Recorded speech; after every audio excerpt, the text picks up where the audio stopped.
Hello, everyone. Welcome to the Change on the Run podcast, where we discuss common change challenges and ways to address them when you're short of time. And I'm your host, Phil Buckley.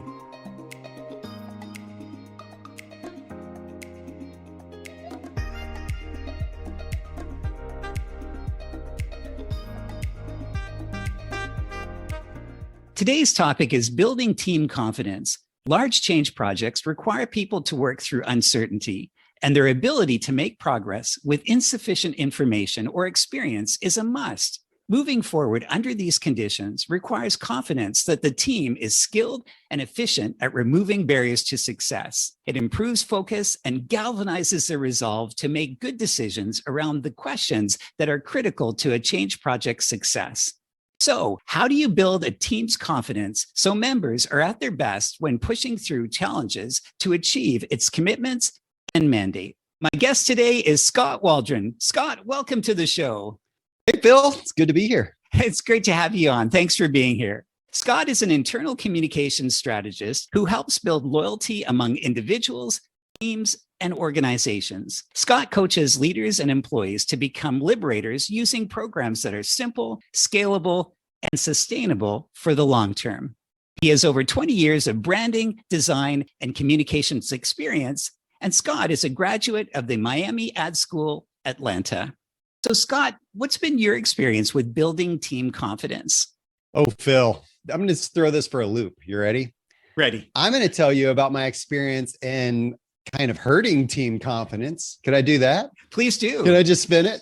Go for it. Okay. So here's what we're going to do. So you mentioned Miami Ad School, right? So I graduated graphic design, went to Chicago, lived there for 7 years, worked for a design firm there, did work for clients like Sesame Workshop, Chase Bank, Motorola, Swiss Army through my career. And then I came back to Atlanta, formed our Atlanta office, and became the managing partner here in Atlanta. So I'm the managing partner of this design firm. I have never led a team. I have never built a company. I've never done any of this stuff, right? And I'm going, okay, my family's full of entrepreneurs and they're killing it. I can do this. It's in my blood. So I go ahead and I launched my company. I built it up to about $600,000 in 3 years, right? I did pretty well. And I'm building my team. Now, what happens? So me as a leader, as a young entrepreneur, I start just doing my thing, but without the understanding fully of who I was. I didn't have a lot of self-awareness.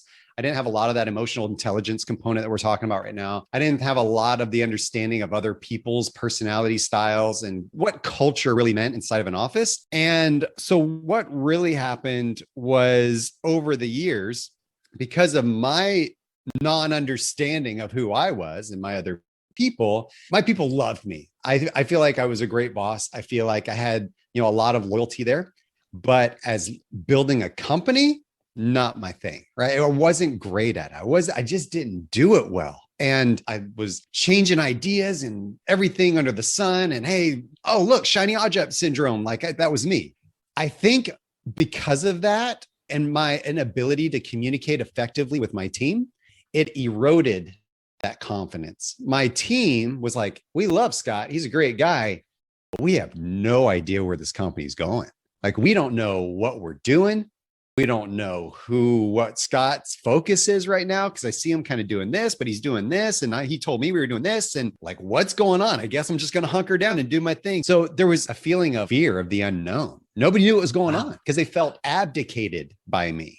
And then I was like, oh, you mean you want to know what's in my brain? It's like, hello, so my experience has led me from leading a national design firm here in Atlanta to now understanding the problems with working with my clients and working at my own agency of how internal teams, internal leaders, and that misalignment, that mistrust, that lack of confidence can erode external communication with your clients and customers. So now that's where I am. I'm focused, as opposed to doing external communication work, I'm now doing more internal communication work with leaders and teams, and really helping with that cohesiveness and building confidence and influence inside It's interesting that you mentioned that with the lack of confidence internally, it actually translates into affecting your client experiences or the external reflection of your firm and the people in it. Could you give me an example of that? How did you realize that, hey, my team doesn't seem to be confident and it's affecting how they're communicating with my clients?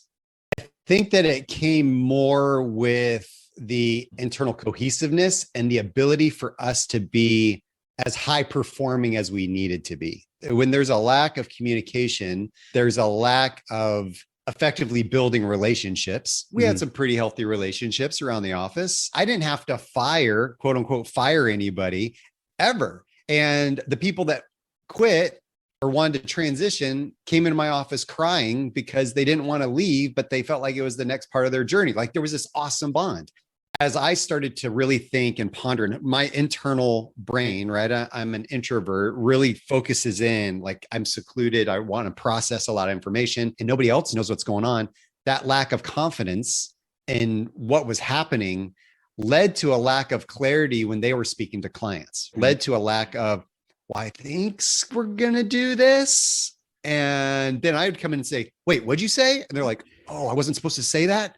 And I'm like, okay, well, we'll fix it somehow, right? It seemed very scattered and it seemed disconnected. And I think that lack of confidence leads to that type of interaction that your customers and clients will end up feeling. They'll go, but the employee just told me this, but now Scott's telling me this. And where's Scott been? And what's going on here? And, now they have a new person and doing this, but that doesn't make sense. And so no client wants to feel that way. No client wants to be like, the person handling all my brand strategy work is completely disorganized when it comes to their own brand.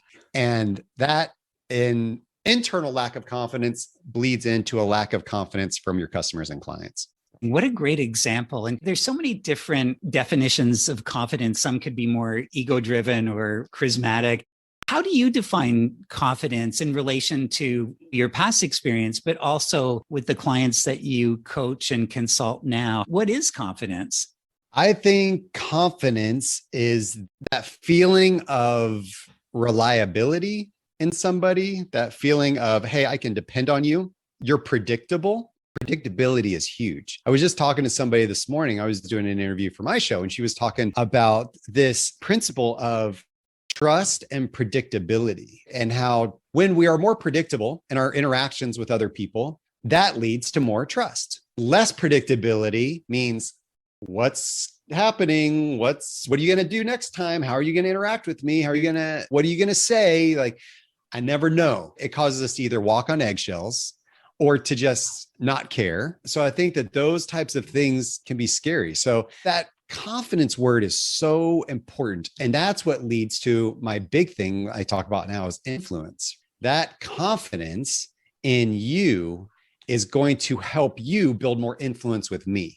The more I have confidence in you and your abilities to get the job done and that you're good at your job, the more I feel on board, the more I feel like I want to hitch my wagon to yours because you're going to get some stuff done.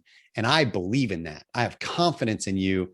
I'm with you. I'm all the way. Right. And so that's that idea of loyalty and influence is going to be huge. That's a great insight. A few years ago, a fellow consultant had said that if the client had confidence in your abilities or trust, which I think is a great connection, that it was moving more from in the past, which was, well, tell me all my options and we'll discuss them and we'll do the pros and cons and then I'll decide, to once you had confidence in the consultant, tended to go directly of, if you think this is best, I'll do it. And because I think what's happening based on your conversation is that should I second guess this person or not, because I'm not quite trusting of whether they're going to be good, completely goes out the window. You have trust. So it says, hey, go and do it. Or what do you think? And then I'll go and execute. Would you agree with that? Yeah, I think so. I think that my inability to communicate effectively not only erodes the trust in others that want to trust me. Remember, I've got the chemistry with my team. Right. My team believes in my character. So those are the first two C's. I'll just throw into 4 C's right now. So character, chemistry. I had that. And that was great. They knew I was a good person. They knew I had integrity, and we gelled. We loved each other. But then we get to the other two C's of credibility and competency. So competency, they knew I was good at my job. They knew I could get things done. They had confidence of my ability. But then the credibility piece kind of wavered because I wasn't communicating effectively the vision or where we were doing or where we were going. And that is what erodes the trust. That is what, so you have to have all four of those C's to really truly establish that trust, which in turn builds the confidence. Right. And while my people wanted to believe me, they wanted to trust me, they wanted to follow me, because they were, feelers too. They liked the character and the chemistry side. And they kept giving me a pass, I think, on some of the competency or the credibility stuff. They're like, well, Skot means well. Skot, like he wants this, right? He wants it, right? And then, okay, we'll go and we'll trust him because it's been good for so long. But at some point, you can only go on that for so long, then it wanes. So I think that that's really important. It must be fascinating with that experience that you've had personally with your team. And now you're working with leaders and their teams. And almost every organization now is going through some form of transformation or hyper change. When you're brought in and you're observing the teams, what are the confidence destroyers of the team? And I think you've already mentioned some of them, but now you're looking at a team. And what are those root causes of almost like the kryptonite of taking away a team's confidence? I would say first and foremost, I think everybody in this space would say this as well. So, this isn't going to be mind-blowing, Phil. I wish it was, but self-awareness. The complete lack of self-awareness that individuals have, which was my problem. I was unaware. It didn't mean I was a bad person. It just meant I was clueless about my interactions. And other people don't think like me? Like, are you serious? Why doesn't everybody think like me? Hello. And so on my side, I think it's a little harder to see the harm and my lack of self-awareness, because I think my personality makeup and how I am with my difficulties either are a little less harmful than some other people's lack of self-awareness, which means some of those other dominating type personalities that lack that self-awareness are going to come in and immediately clash. They're going to immediately ruffle feathers. They're going to immediately be harsh in the way that they lead and dictate and dominate a culture. And that is what's going to be more noticeable. So maybe I got a little bit of a pass because of my personality makeup, but some of those other personality makeups, and those are the ones that lead a lot of companies, are going to be noticed. Therefore, it's going to deteriorate that culture and that brand and that employee engagement and the performance of that team. The profitability at the end of the day of that team will go down. Lack of work, lack of capacity, lack of desire, lack of loyalty, revolving door policy, all that. It's going to happen. Are there any differences? You had mentioned that you were coaching one individual, and I know you work with a lot of teams as well. Are there differences in individual confidence and team confident dynamics, or is it exactly the same thing, but you're just multiplying it by the amount of individuals in that group? That's a good question. I think that as we build more self-awareness in individuals, as they become more empowered with what they're champions of and where they have opportunities, I don't call them weaknesses, I call them opportunities. Great. Where they have opportunities to grow and make some effort in areas where they need to practice that growth opportunity. Now, as other people, so they'll gain a little bit more confidence along the way, right? They're learning to ride this bike, and they're getting on the bike, and they're learning how to pedal. They're learning how to do different things. And they go out and do this. Other people around the office are going to go, I see Skot's trying to make some efforts. I don't know if I totally believe it all. Like, I feel like it's probably just going to come back in a month. Maybe he's just going through some little exercise right now, and then he's just going to come right back to the way he was. But I see that he's making an effort. That's the start.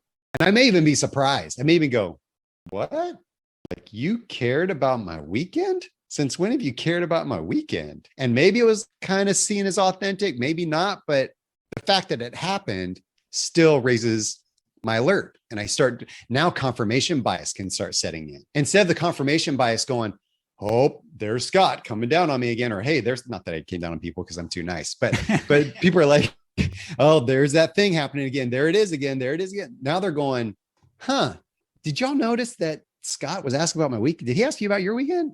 Like, and then they start noticing these patterns and they start to build the confidence as a result of that. So I think as you build it in the individual, it can multiply itself to those other team members, which in turn is going to create that more cohesiveness inside the organization. So I don't know. I'm interested in what you think about that. In that dynamic, it's harder to get on the path of building confidence with a team because you're trying to influence multiple people in multiple scenarios with multiple backgrounds. Whereas if you have one individual, that's the person that you're trying to support and influence. So to give you an example, with the person talking about how's the weekend, and then what you could do as a coach is you could say, well, how did it go when you asked people about the weekend, and how can you continue making that as your new behavior versus the old behavior of just it's all about performance. But if you're working with a team, you can't connect in with each person about what they did to try and change their full behaviors as effectively. So it might take a little bit longer. Then there's more group discussion about how's it going versus you just working one-on-one. What do you think about that? I 100% agree. It's not one size fits all. And I think that there's a lot of dynamics within the team that have to be played out. And I tell people all the time, it kind of sucks because now I have to put in more effort and I have to be more intentional about thinking about each individual as opposed to just saying one big blasted message to the whole thing. Now, we talked about this when I did marketing and design work. We would say, you develop target personas for your audience and you develop a few personas for this. And the client always comes to you and says, but I don't want to leave anybody out. I just want to say the same thing to everybody. And you're like, really? So you think an 18-year-old that grew up in the sticks is going to have the same mentality as a 60-year-old that has a retirement condo in San Francisco? That's not really going to work. And so as leaders, are we being intentional and mindful about the different people in our group? So like you said, yeah, it is going to be a little bit different as opposed to just working on one individual. And it's going to take time. It's going to take effort. And it's going to take intentionality. That links to the culture work that we do. Changing culture takes a long time, but there tends to be the requirement of doing it immediately. Okay, in the next week, and you actually change our level of confidence and adjust our culture. In the different clients that you have, how does culture play a role in the level of confidence that people share in teams, or does it? I will take that back to the alignment, right? Like when I talked with building company brands as far as who we wanted to be to our external marketplace, I always started with your vision, mission, values, and your purpose and what that was. Now, that's a very internal thing, but I always use it as an external reflection. Are we externally being authentic about who we are and who we say we are internally? Now, the course of the last year has shown us that that's really important. A lot of people before COVID were saying, oh, we've got mission, vision, values, but that's all kind of fluffy stuff. We have it on a break room, our poster in our break room. Everybody can see it. But if you go into an organization, you say, hey, what's the vision of the company or what's the values? They're like, oh, I don't know. I don't really care. I'm just doing my job. But when we talk about culture, when I talk about culture, it ties into the idea of what brand is and what the components of brand are. So brand is simply what people say about you when you're not around. That's your brand. That's your personal brand, Phil. When we get off this call, how am I going to feel about Phil? When am I going to go talk to my wife and say, hey, Phil's this awesome, bubbly guy. I loved interviewing with Phil. He's so fun. Like that's your brand. Okay.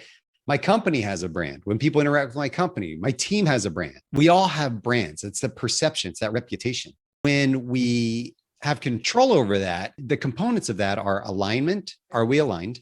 That helps us build a strong brand. Are we consistent? That helps us build a strong brand. And those components make up our culture, outside and inside. So our inside culture, alignment, consistency, goes all back to mission, vision, values. So I'm coming big full circle. We start vision, mission, values. And if I'm aligned to that and I know where we're going and what we're doing and every day, what our purpose is, I'm going to hire the right people. I'm going to work with the right people. I'm going to make the right decisions. And that cohesiveness and that alignment inside is going to create a movement. And that is what moves companies forward, because that's what keeps me invested. That's what keeps me wanting to be a part of this.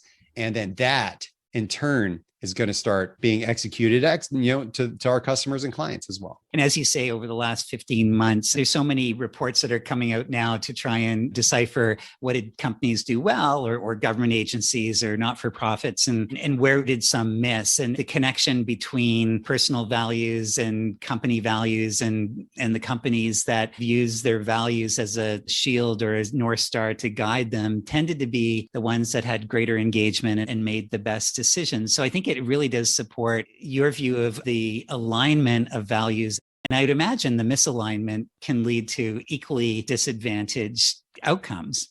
Yeah. I mean, think about, and we heard story after story last year about companies being called out all of a sudden, right? When before it was kind of like, we'll give them a pass, or, oh, I like my job or whatever. But when it really came down to our moral compass, we started to go, no, that's not right. This company that I've worked for says this, and this, but that's not what they do, because listen to this, and this. It totally contradicts what they say their mission, vision, values are. So then they started to be called out on those issues. Hey, they say they treat their employees well, but as soon as COVID came around, before we even really knew much, 1/3 of us are gone without any severance. Like, that doesn't make any sense, right? So they're being called out, and then all of a sudden they're backpedaling and being reactive as opposed to proactive. And that's not where we want to be, because then we're just being defensive with everything we're doing. And that's not a good place.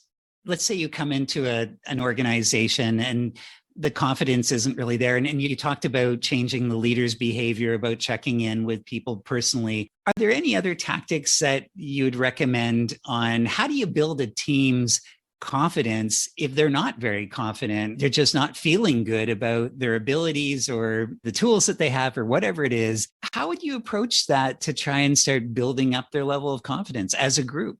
I think it's going to start with leadership. Being intentional about multiplying what they learn to their direct reports is really important. Leaders define culture, sub-leaders define subculture. If it's just the one person at the top doing their leadership coaching, great, fine for that one person.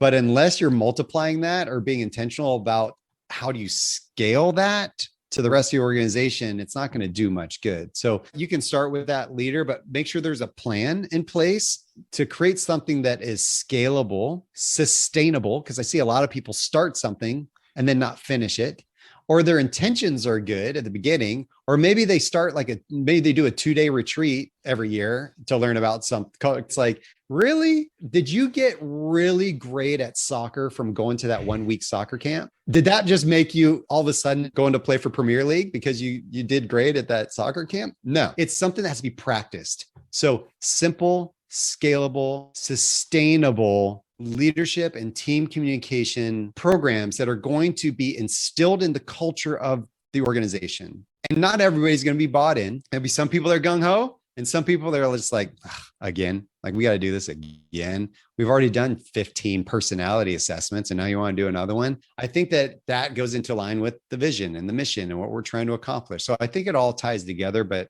I really want to make sure that you're intentional with keep creating something that's simple, scalable, and sustainable. How do you make something sustainable? And it's such a brilliant point for me, because again, it's easy to bring someone in or do something with full intentions of keeping that going and embedding it into the culture, and reality gets in the way, and there's other things that are happening and it's not. And that can be cultural as well. Like the flavor of the month, I give it 3 weeks and then we'll be on to something else. How do you break that cycle of intention and initial execution to it becoming part of our fabric and how we do things with our culture and our values and our beliefs? Make time. You have to make time. Everybody's going to say, oh, we don't have time for that because we have this fire we're putting out right now. We're so busy putting out the day-to-day fires that we don't invest in the long-term goal.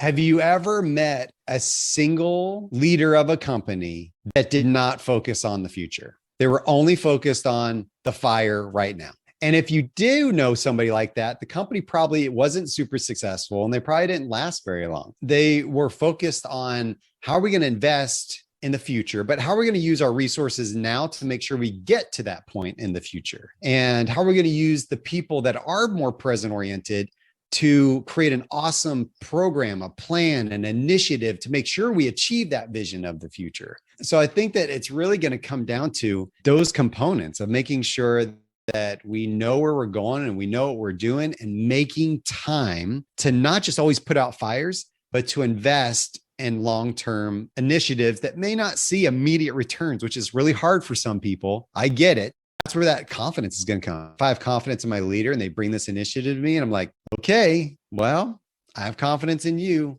I trust you. I know you're a good person. I know you mean well, and I think you can get the job done. Let's do it. I don't know what's going to happen. You've kind of got me here. Let's keep going. That's where that confidence is going to really come into play. And how about with a team that you're working with, and it's a mixed bag. So it's not just everyone does not have great confidence, but there's certain people that are highly confident and others that don't have a lot of confidence at all. And you look at this pastiche of levels of confidence. Can you draw on the ones that are confident to help others to build their confidence? How do you approach a mixed bag like that? Because it's not one need, it's a mixture. That's interesting too, because you're going to have certain personalities that are super confident in certain aspects of what they do, but super horrible when it comes to building influence. Because they may be confident in their abilities. They may be confident in how smart they are. They may be confident in some of that, but their ability to connect with somebody or invest in a relationship that they don't see as valuable or advantageous for their own personal initiative is going to undermine their influence. And then the people that may lack a lot of confidence may in turn be more genuine, and that'll undermine their influence too. I don't want to give them a pass. That'll undermine their influence eventually over time as well. As we find the people with a lot of confidence that do mean well, I think that can be contagious. There can be people that lack the confidence that sit there and go, yes, I want that. And then creating some either mentorship program or creating some initiative around that. How can we create conversations that build that culture inside of our office, knowing that there's going to be people that lack confidence, there's going to be people that don't. Certainly. And you'd mentioned personality indicators and what type of personality are you? And the theory goes that if we understand our differences, then we look at the impact that people are trying to do and not necessarily how they do it, or misunderstand that, whether it's how gregarious you are, how quiet, or it's all about we're a mixed bag of people trying to do good. And could you do something similarly with our confidence levels of building awareness? Is there any value in talking about our confidence as a team and how we're different? I'm going to go back into my answer of self-awareness. I think it's going to be first and foremost, the more self-aware we become, I believe the more confident we're going to become. Because I think some confidence comes because we see somebody else's skill set, somebody else's gift, or somebody else's personality strengths as something we desire. Because we've lived with ourselves the whole time and we're always aware of our opportunities. And we'll sit there and go, I wish I was like that person. I wish I was driven like that person. Oh, I wish I was so detailed. I wish I was more detailed like that person. I wish I could inspire like that person. So we always sit there and say it. And I think our lack of confidence may come in our inability to see our own gifts, or see what we are champions of, and understand our place at the table, our role on the team. And if we have a leader that is self-aware, that can come to the team and say, hey, Phil, you are the champion of people, relational networks, of visionary insights, of connecting people through a resource. Hey, Scott, you're great at that kind of out of the box thinking. You're great at this, that we need that. Hey, Jane, you're super amazing at the details and the plan and systems and whatnot. And we need that. Understand the strengths of your team, understand the strengths of what we have, and having a leader that inspires us to do that on the team and not put us in roles that we're not fit for is going to build confidence in us and in the team as a whole. It's such a great answer and such a great perspective. Often in large change events, there's no time, you're rushing, you're always behind. And what I reflect on is if you did that one thing, Scott, about showing appreciation and acknowledgement and ownership for a certain thing, and they do it well, isn't that the best path to confidence? I think given time is kind of the currency of change, and there's so little time to do it. And let's say you're brought into a team that's struggling a bit with confidence and it's affecting performance and how they externally communicate, like your example in the past. If you could only do one thing to come in, it's the intervention, because we're at a breaking point now that would give you the 80% results in 20% of the time. What would be that one thing that you'd come in to work with a team to build their confidence?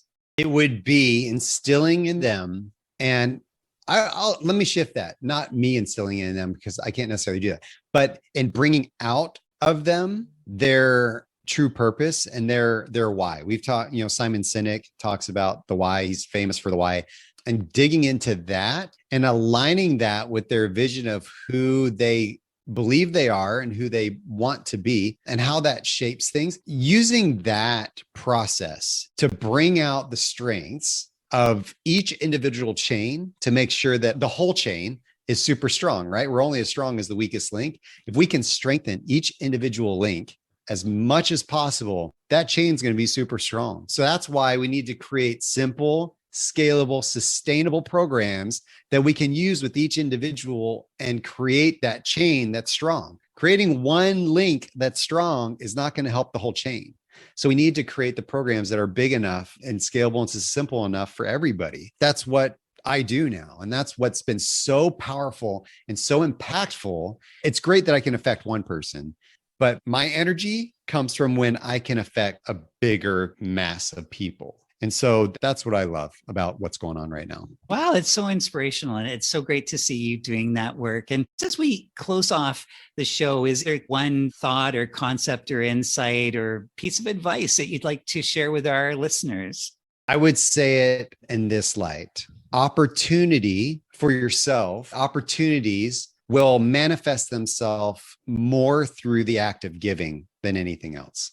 A lot of us are opportunistic. It's not in our nature to give without expecting something in return. It's built into us to give and then say, okay, what am I getting back? What am I going to get? I give you money, you give me a product or a service. So it's been ingrained in us. We give, we receive. But to give without the expectation of anything back, I'm not saying don't be open to it.